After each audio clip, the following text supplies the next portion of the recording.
Amen. Good morning, Kahal Kadosh. Wednesday, the 11th day of Tevet, corresponding to the 8th day of January 2020. The Lighthouse Live Video Feature, a project dedicated to Ilun Nishmat, Deborah Feige Bat Shemuel, Ora Deborah Bat Shemuel, Esther Rivka Bat Avraham, Monica Miriam Bat Fani, and Menachem Mendel Ben El Hanan. The iTorah.com sponsorship of today for the Shidduchim of Nehamadina Bat Hanabatia, Eliyahu Haim Ben Esther, Eliyahu Rafael Ben Farha, Rachel Penina Bat Jenny, and Sarah Simcha Bat Sofi. Yiratzon, when they all find the Shidduchim among all the single men and young ladies of Am Israel. Amen. Today, I'd like to discuss a few topics, some of them that we discussed in the Gemara of today class earlier, that is actually the continuation of yesterday's Chok LeIsrael. We didn't do much due to the fact that was a fast, and Tefillah finished a bit later, and we did speak a lot about the Ta'anit, but I'd like to begin today's class from an interesting halakha from the Rambam. The Rambam, this comes actually from the laws of Teshuvah. But the Teshuvah that we're going to talk about is about interpersonal relationship, which is a mandatory requirement of self-improvement in that area if we want for Mashiach to come. And this is something that we need. Comes halakha and it says, laws of Teshuvah, halakha number 2. It says, a person asur liot achzari. A person cannot be cruel, beshelo itpayes, and he should not be appeased. Ella yehenoach lirsot, bekashe lichos. The person should be an easygoing person to forgive and forget, and avoid or become angry should be very difficult. And when a person comes to us and asks us for forgiveness, limhol hamohel belev shalem, forgive him willingly, wholeheartedly. And even, the Rambam says, afilu etzar lo behata lo arbe, and even if the person may have done much against us, lo ikom belo itor, you should not act in an avengeful way or bear a grudge. Bezeu darkam shel zera Israel belibam hanachon, and this is the proper way of a Jew that follows the ways of the Torah. Halakha number 1. Halakha number 2. Ahote lahavero. A person who, God forbid, sin against another person. Umet havero kodem sheyivakesh mechila. And regretfully, this friend that we hurt passed away before we were able to make peace, before we were able to make shalom. So what do? The halakha says, Mebi asara bnei adam, you gather a minyan of people, uma'amidam al kivro. Where do you gather these people? In the cemetery. You bring a minyan of people to the grave, ve'yomar bifnehem, and now the perpetrator confesses and says in front of the minyan, Hatati la Hashem Elokei Israel, I have sinned against Hashem, ubelifloni ze, and against this person that is in front of us. Bimaya, and the person says, what did he do wrong? Bimaya hayav lo mamon. What happened now if part of the altercation had to do with money? And this person that is confessing the sin owed money to the person that died. The halakha says, Yahaziro la yorshim. You must give the money to the family, to the wife and to the children. Lo haya yodea lo yorshin. If a person didn't know if this individual had family or how to get a hold of them, or maybe this person was alone in the world, yanihennu bebedin beidvadeh, then he leaves the money in the hands of the Beddin, so the Beddin will handle that money to help the needy, etc. And then the person must say to the Beddin, I owe money to this and this individual, please take this money because I was not able to find anyone, a descendant of his, to return the money to themselves, to them rather. Now, why do I open up today's class with yesterday's Hokle Israel that we did not learn? Because in today's Gemara, Masechet Megillah, I think was page 28, right? 28a. We discuss, let me just find the right page here. We discuss the reason of longevity by certain Hachamim. Certain rabbis of the Talmud had the merit of living a very long life, which that by itself, the Gemara asks a question. How is it possible? We say that the reward for the mitzvot are not really connected to this world, but the world to come. The Gemara concludes that that is true, but if a person went above and beyond the normal way of dealing with people in a good and a positive manner, Shamayim gives the person a bonus. And this bonus is longevity. So the Gemara brought different examples, and I'll tell you what we learned today in the morning. The Gemara quotes the great rabbi that I mentioned to him a few days ago, because he's the rabbi that composed the prayer that a person should say before learning. He wrote a prayer that a person says before learning, and a person should say at the end of the learning. What is this prayer about? Asking the Almighty that the learning that we should do should be proper.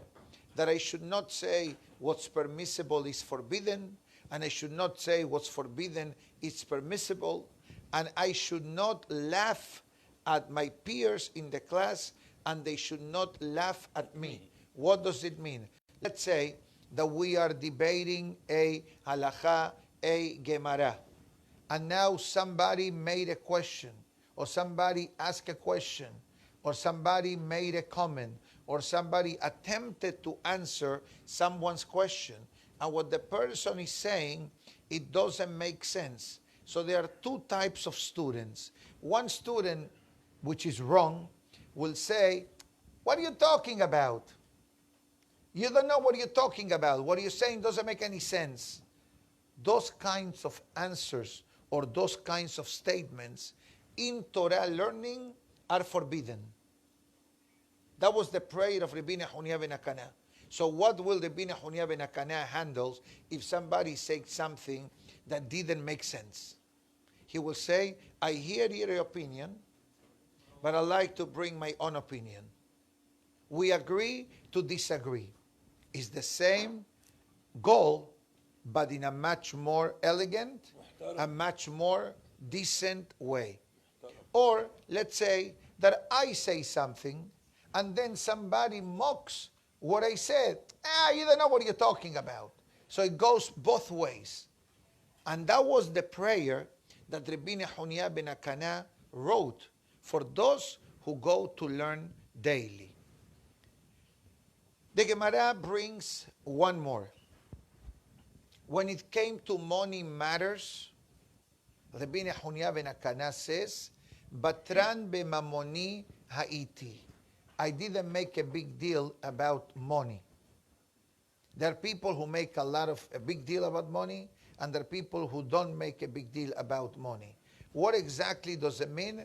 In today's society, may mean different things. But back in the day, keep the change.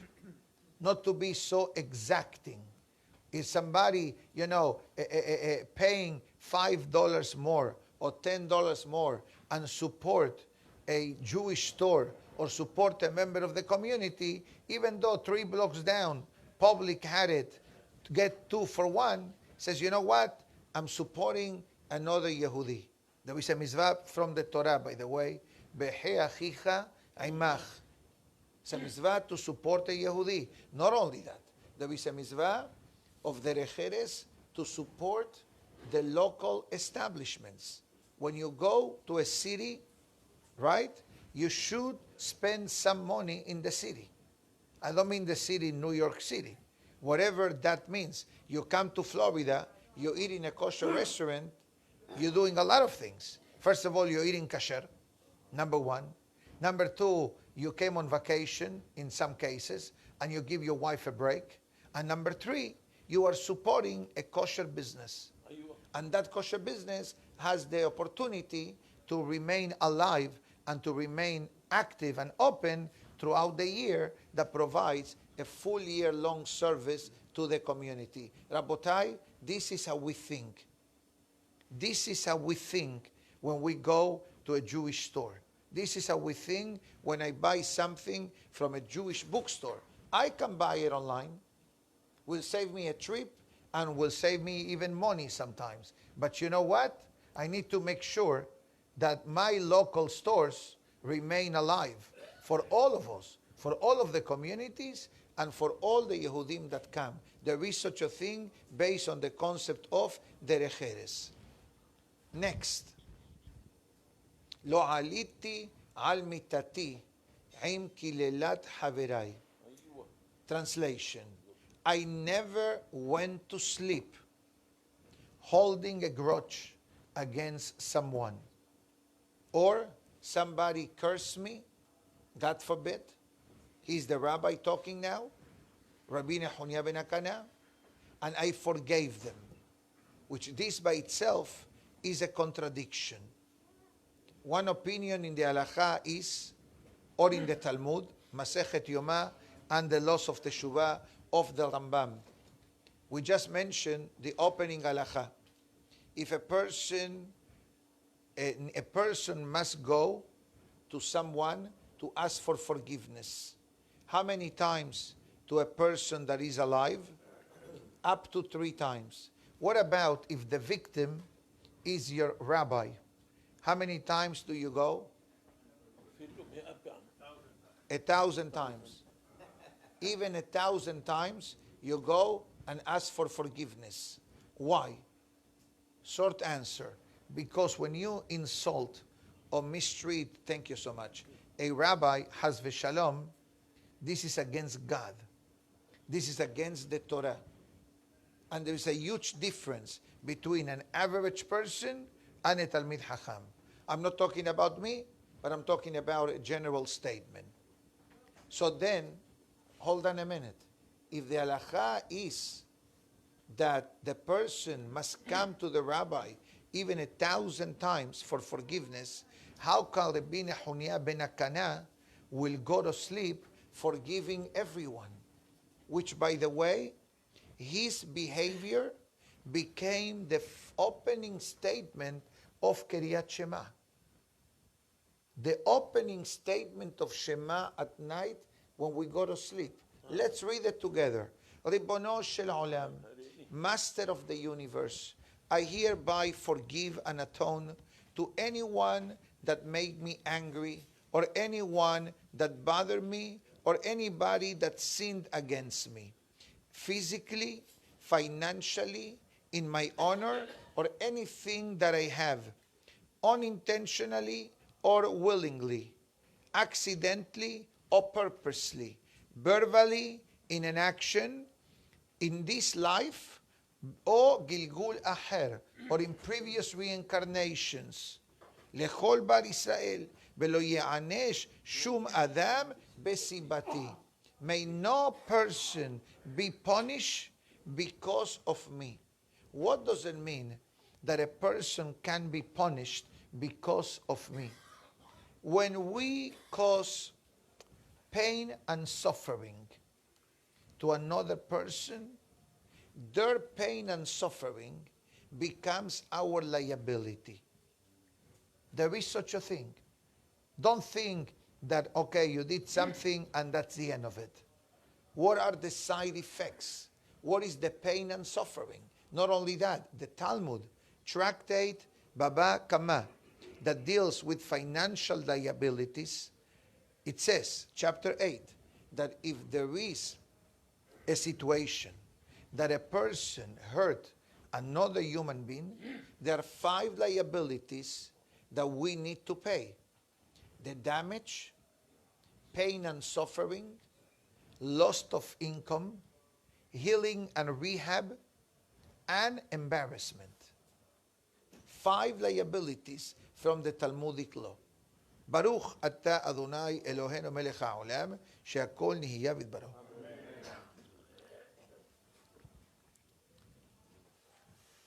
The Gemara in Yoma writes that a person that is a Talmid Chacham cannot tolerate mistreatment.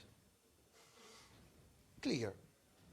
Not only mistreatment to another person, mistreatment to himself. In other words, one part of our Torah tells us, don't be so sensitive. Let it go. Ignore. Don't be vengeful. Don't hold a grudge. That's beautiful, and that's the way it should be. But when God forbid, someone mistreats a rabbi, okay, that's already a different league. This is what the Talmud says. And we're not casting the blame on the rabbi, and we're not going to discuss now to say, why did it happen? Maybe the guy was right, maybe the guy wasn't right. Obviously, rabbis are humans.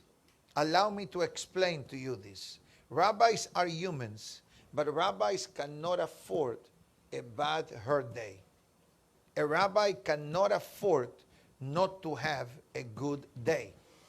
I told you the story of my father, alav shalom. He said this before I got married. So I'm married for how many years? I know the right answer. Don't think that I don't know. I remember the day I got married. Let me give you a hint. The late 80s. Okay? So we're talking about 30 plus years. Okay? You know what was my father's speech to my wife and I before we got married? He said, short speech. It wasn't a speech, but it was like a going to the principal's office in the olden days. Okay? Yes, that he asked my wife and I, are you willing to be on display 24 hours a day?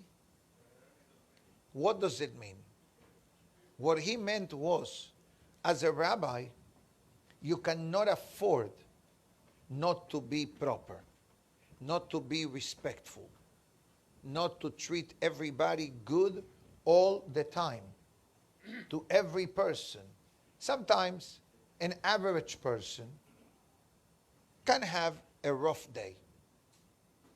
Rabbis can have a rough day, but they cannot allow that the roughness of the day shows or displays externally in the way we treat, in the way we speak, in the way we handle situations. The Gemara says, every night we go to sleep. What happens when we go to sleep at night? The neshama leaves. That's the reason why we say, Modeh ani lefanecha, and we do netilat yadayim in the morning. What happens when the neshama leaves? I use a 21st century example so we can relate. Make believe that the neshama is a drive, a flash drive, okay? A memory card or a flash drive. What do? You insert it into the USB port, you download the information into the system, take it back. This is what happens in Shamayim.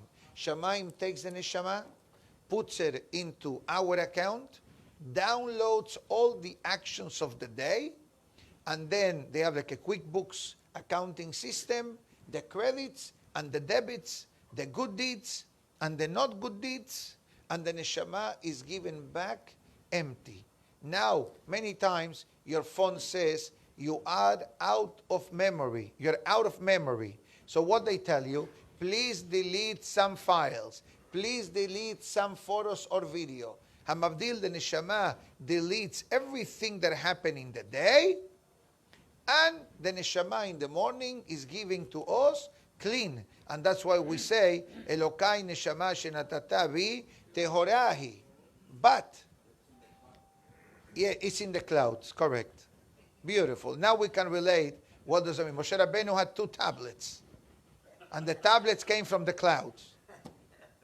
Don't ask me what model iPad he had. Or iCloud, or Google Cloud, or Google Drive, whatever they had. Okay? And everything is in the Torah.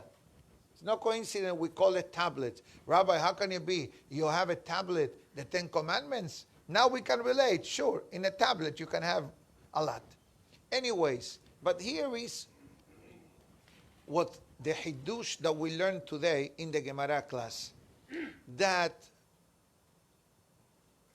the Neshama has an opportunity at night to listen to a Torah class given by Hashem. We don't understand this concept. But this is what the commentary on the Gemara of today says.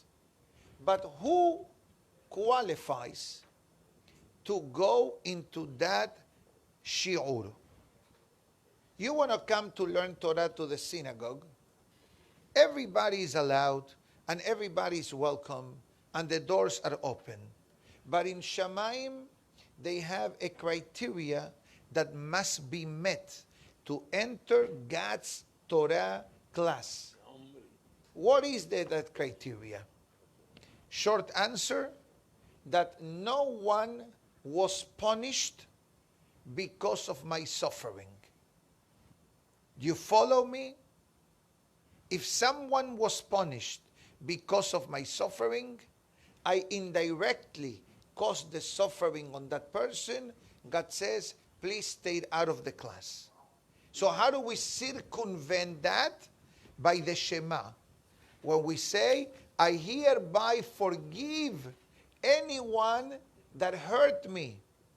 And that's why Rabbi Nehunia ben Akana in today's Gemara says, when I went to sleep at night, I send a message to Shamayim. Whatever happened between this fellow and I, it's all settled. I already forgave him. And what happens? Once Shamayim gets my message, I already forgave that person, whoever hurt me, then Shamayim quiets down the activation of judgment against that person. It is complicated. I know that it's complicated, and I'm sure that some of our audience, virtually present or physically present, says, is this applicable to every case? Is this applicable to every scenario? Do you think that it's so easy to forgive and forget? Sometimes people hurt us indirectly, if it's in business, has v'shalom, or if it's in a personal level, or God forbid, on a physical level, that the forgiveness is not so simple. But we're talking about on a regular case. Serious cases require serious understanding and dwelling into the sugya, as it's called in the world of yeshivas, into the topic in front of us. But the Gemara is talking about on a general way. And now, with that, all that being said, let's go to the next halakha.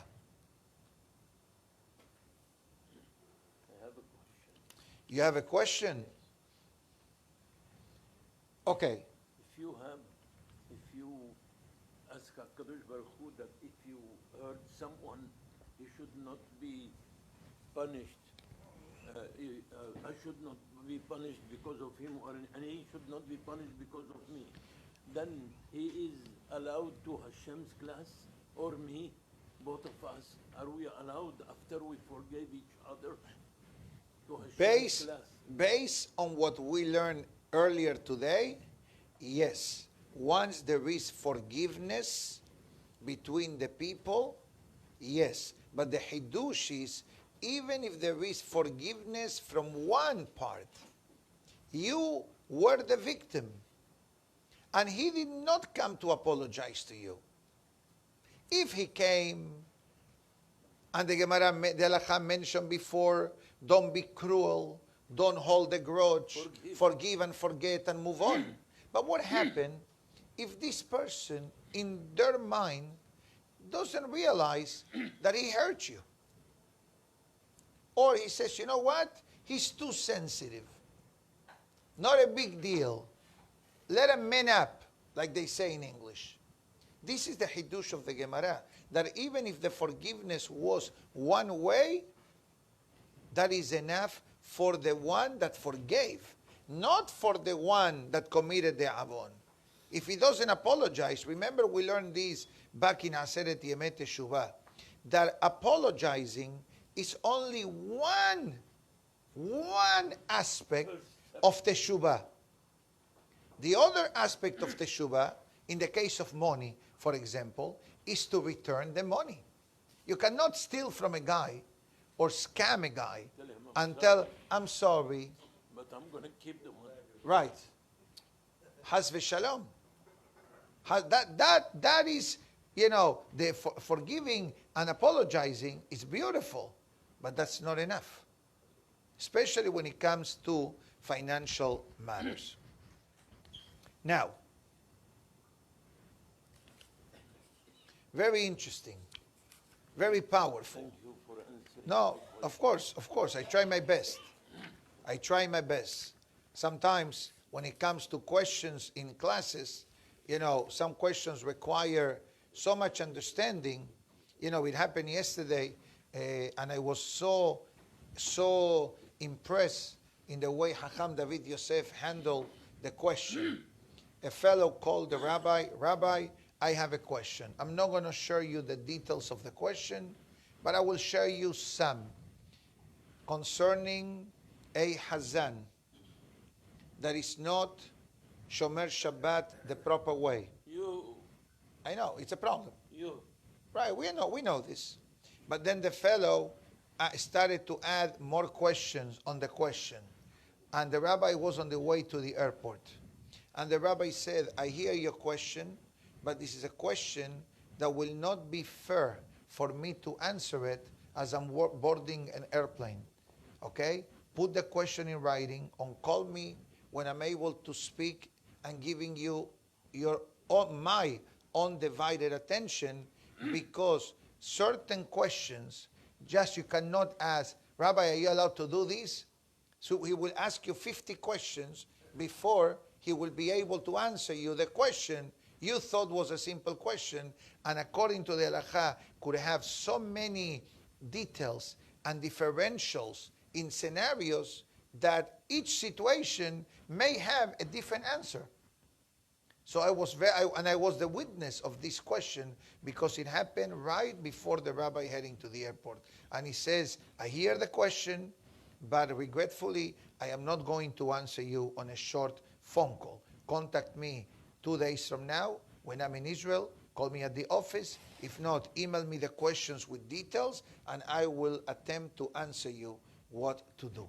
And this is something very, very important, even when it comes to classes. Many times in this room, we have a monthly class or bi-monthly, and now it's quarterly. It's called Ask the Rabbi. I'm going to have one here soon, in this month of January. And people anonymously write questions in a piece of paper. Somebody collects the questions. Another guy shuffles the questions. So I don't see who wrote the question. And they give me one question at a time. Some questions, Baruch Hashem, the answer is simple, the answer is clear-cut. But some questions, in order for me to attempt to answer with God's help, I need to ask questions. I need to ask 5 questions, 3 questions, etc. And then it means putting the person on the spot. So depends on the topic. If I say this, you know what, this is an excellent question, but I think I need more details. Does the person mind if I ask this question openly? Some people say, of course, Rabbi, we're here to learn. Some people says, no, it's more of a personal, private matter, so therefore we'll speak to the rabbi after the class. You understand? answer questions, especially of halacha or even hashkafic perspectives of Torah, which means Jewish ideals of Torah, they cannot be answered yes, no, permissible, forbidden. Sometimes the answer is a whole shiur. It happened with Hacham David Yosef. We asked 2 questions, and now we're on 22 minutes answer. We walked out dizzy of the shiur. He was like you press a tape recorder, and he was quoting all the books, the contradictions, the opinions, his father opinions, the contemporary halachic opinions, the 200 years ago opinions, just to give us how do I say this, an understanding that questions, not all the time, it's not like you're asking, Rabbi, what time is mincha today? Or what beracha do you say on the bananas? Or what beracha do you say on the cashews? Right? What beracha do you say on the cashews? Guess what? Part of the Sephardic world says ha'adama. Correct. All right? Come to Sha'ar Etzion and give them this answer. I am not in the position. I have so many hachamim in Sha'ar Sion that I come to Sha'ar Sion only as a guest when they invite me. Of course. We get it. You get the real deal. You have the real deal. Yes, sir. But there are some people that cannot handle the real deal because they're not there. So it's a growing pattern. But here is what I like to finish today's class. Today's class, let me just find what I was looking for. I saw it and I said, I must share this with the Kahal. Here. This is actually from yesterday. But I think that is important because I sense that sometimes we may be confronted by some of the scenarios that the Devarim Sheva Kedusha brings out. So it says, food, okay? Food. Who doesn't like food? We all like food, okay? But obviously, and this is not a new thing, but this is the opening statement, we need to be in control of the food. In other words, we need to draw the line, correct? Makes sense physically, spiritually, even in a healthy manner. Nice. Number 2, one of the biggest perpetrators of sins, the Gemara says, quoting the Zohar and Shlomo HaMelech, is the mouth of the person. Shene'emar, kol amal ha'adam lefihu. All the hardship or the toiling. Amal means 2 things. Amal means amel, to toil. Amel b'Torah, to toil means to work very hard. And amal means sevel. Sevel means to hold the sins. Kegon, with the mouth. What does it mean? The sins of the mouth. It says, for example, machalot asurot. If God forbid, a person is not careful in eating kasher all the time. And regretfully, there are people who live this way. At home, everything is kosher. When they travel, not necessarily. Or at home, super kosher, but they will go and eat a salad in a vegetarian store. Or fish. Or fish. Okay? Now, we all know very well that all of the examples that I mentioned are asur. Vegetarian, it doesn't make it less taref. The vegetables are taref. The cooking is taref. The oil that they use, the fat that they use, etc. So I think that we all understand this, and I don't have to spend time on things which are obviously known by everyone. That is the vegetable. I said that. Vegetables. Thank you. Thank you. Number 2. Number 3. Lashon hara. We mentioned this the other day. How people talk about others. Navluta pe. or vulgarity, profanity. A person, God forbid, speaks in a way that you need to use bleach to rinse the mouth of the person. In the olden days, they used to put pepper, right? Yeah. Remember those days? Okay. Aha. They did it to you? But yeah, you're such a nice guy. Ah, you heard about it. Ah, okay. He heard about it. Okay, you got saved by the bell. Beautiful. Okay? But we all can relate to those days that whenever a child will say a bad word, the parents will react immediately. Today, regretfully, unless we have the awareness and the mindset and the God-fearing type of behavior, people talk without filters. Has v'shalom. And that also affects the neshama of the person. It affects the mazal of the person. It affects the parnasa of the person. We need to know this. Not talking properly, lack of shalom bayit at home, not being happy, it affects the parnasa of the person as well. Now, halakha number 3. Making friends with people which are not careful in the laws of kashrut. They invite you to eat out. What is your official answer? I would love to eat with you, but I only eat in a kosher restaurant. That's a beautiful answer. But here the Musar says that sometimes we're dealing with people that they don't care about kosher. They have no relationship with God. And what happens? The Yetzer Hara loves these customers. Meraked imahem besameach. He's very happy, the Yetzer Hara. Bemishtakerim. And they drink. And they drink more than they're supposed to drink. But if we're talking about that they are eating non-kosher, probably they are drinking non-kosher wine. You follow me? And how many drops of non-kosher wine do you need to affect your neshama? 1 drop. 1 drop. So what happens? This kind of behavior, and I tell you what it says, Kortin hashefa behaberacha hayoredet leIsrael. They are responsible for a shortness of blessings that come to the entire Jewish world. Through one. Kol Israel arevim ze laze. We are all for one. As Rabbeinu Ari says, every Jew is a different body part. The entire Jewish nation is the entire human body. You do good, it affects me. I do good, it affects you.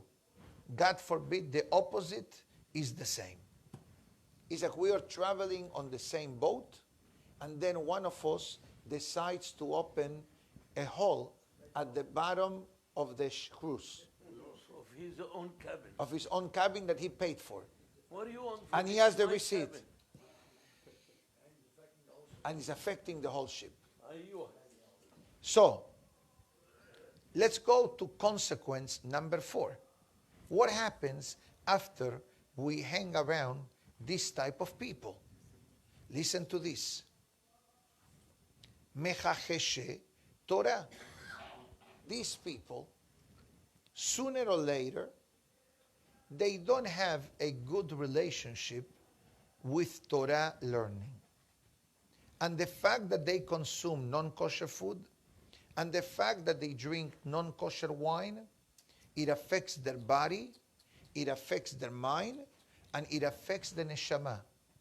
Now, their mouth and their soul and the way of thinking is polluted, spiritually dirty. Now, what happens now? They start talking about the Torah. They start talking about the community. they start talking about the Hachamim. And guess what? It says that if we spend time with them, God forbid, our Torah becomes uncomfortable, and the worst, which it prompted me to read this, it affects the education of our children. Yes, that's the worst one. Umeabed et banav. The person loses their children, not physically, spiritually. Why? Because in the desire of the person to live the lifestyle of the rich and famous, so to speak, of wealthy people, they are Jewish, and they could be community members, but their lifestyle does not go in accordance to the Torah, sooner or later will have an influence on the person. And the person will start seeing things in a different perspective, and that may change the way they will raise the children. And eventually, 20 years down the line, you see, what happened? How could it be? My child, my this, my that. You know what the Musar of today says? You should have utilized preventive medicine 20 years. You remember? Yes, I remember. I think you should move 4 more inches so nobody sees your face in the screen.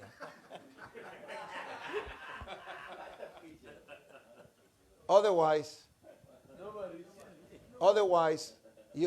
people are gonna see who you are.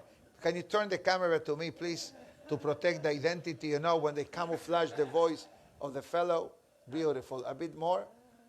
Tilt the machine. This is a mini Radio Shack. If you remember Radio Shack, Alev Shalom. Yeah, okay, you're pulling back. Stay back. Yes. Yes, doctor.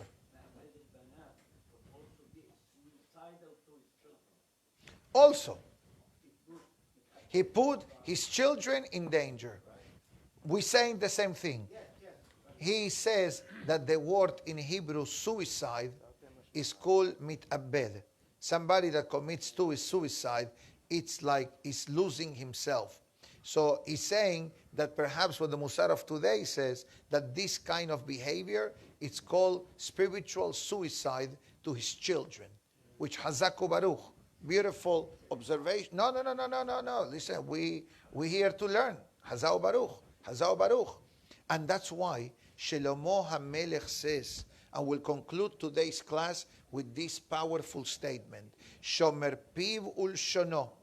The person that protects their mouth and their tongue, the speech and the food. Shomer misarot nafsho. Will spare ourselves from suffering of the soul. Not physical, but spiritual. How the soul suffers? Excuse me? Very simple. When a person consumes non-kosher, or a person speaks in a way that is not suitable for a Jewish person to speak, the neshama is in pain. It's like somebody screams at you. Your ear feels bad, or your neshama feels bad, or your brain feels bad. My what? Your essence. They take the blood from you or what? No, that's embarrassment. But you feel bad. You feel bad. That's the bottom line. You feel bad. And the neshama has feelings and emotions. And I think that is the message of the Davar Sheba Kedusha. It says, stop separating the body from the soul. The body and the soul, the guf and the neshama, are 50-50 partners. All profits and all losses are to be accounted for. What do you want?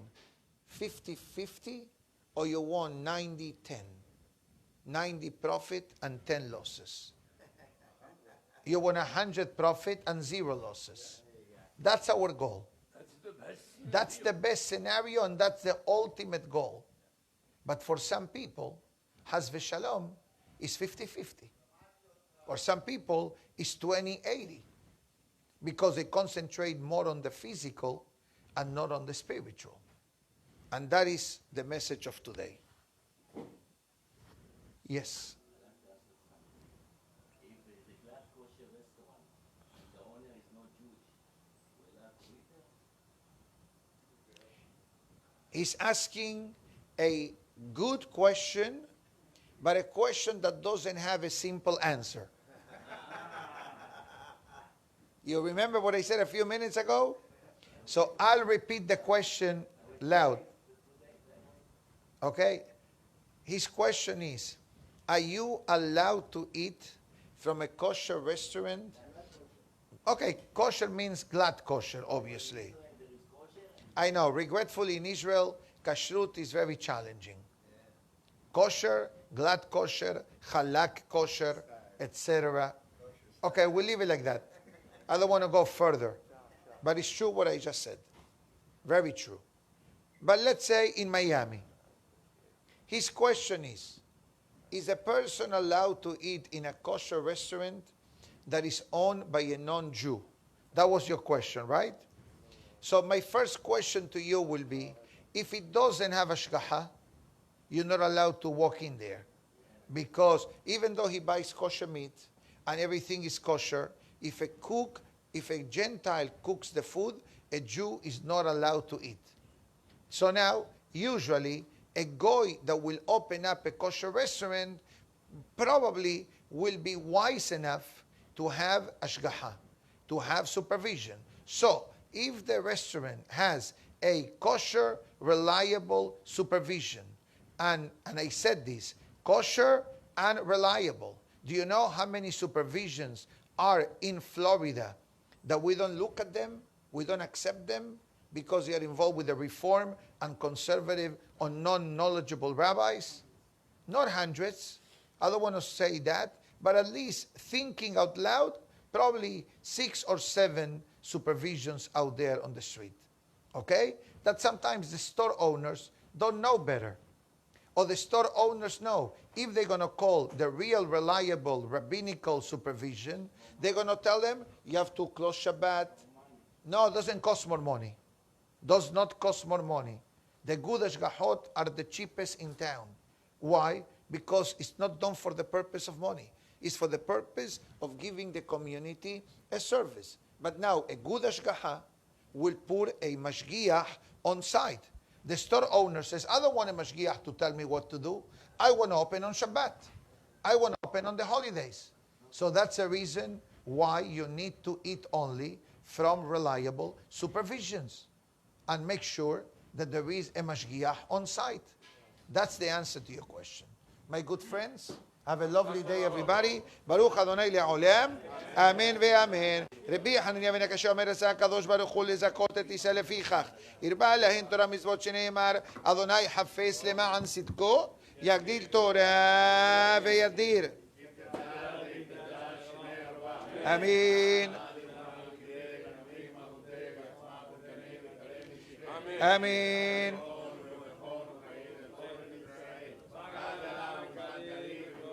אמן. ישם רבה מברך לעולם לא מעלמא יתברך וישתבח ויתברך בתורה מנשא ויתהדר.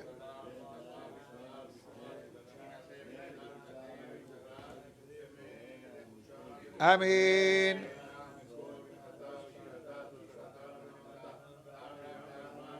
אמן.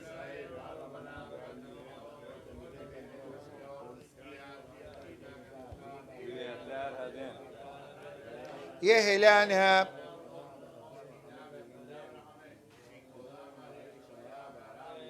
אמן.